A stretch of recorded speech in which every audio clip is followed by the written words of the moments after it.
Maintenant, nous allons voir comment les tissus sont présentés dans les magasins. Ils sont présentés en général sur deux types de rouleaux. Une planchette en carton ou une tube en carton que vous voyez là. Les tissus sont enroulés de manière que l'endroit du tissu soit toujours à l'intérieur.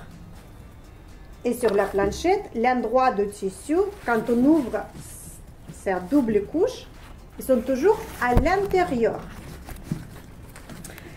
Il y a une étiquette toujours sur le côté, comme vous voyez ici et là, où on peut sortir de la tube. Bon, j'enlève, je déchire.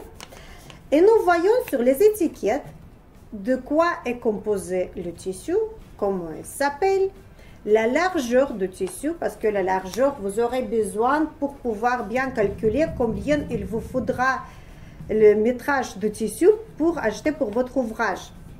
C'est marqué aussi le poids à peu près, pas toujours, mais comme ça vous pouvez, si vous achetez par internet par exemple ou à distance dans les catalogues, en voyant le poids, vous pouvez déjà voir à peu près qu'est-ce que ça va donner comme le tombé. C'est marqué l'entretien, toujours les petits signes de l'entretien, comment il faut laver, nettoyer à sec ou repasser, etc. Et toujours bien marqué le prix par mètre. Le prix par mètre en longueur, parce que quand la personne dans le magasin elle va découper le tissu, elle va calculer longueur.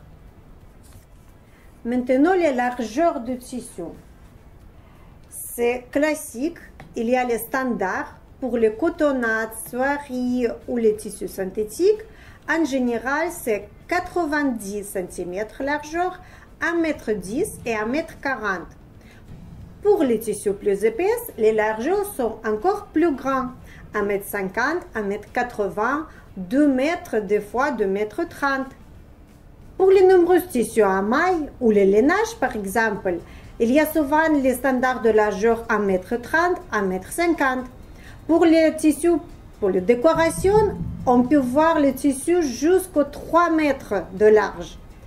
En général, c'est 1,80 m ou 2,10 m.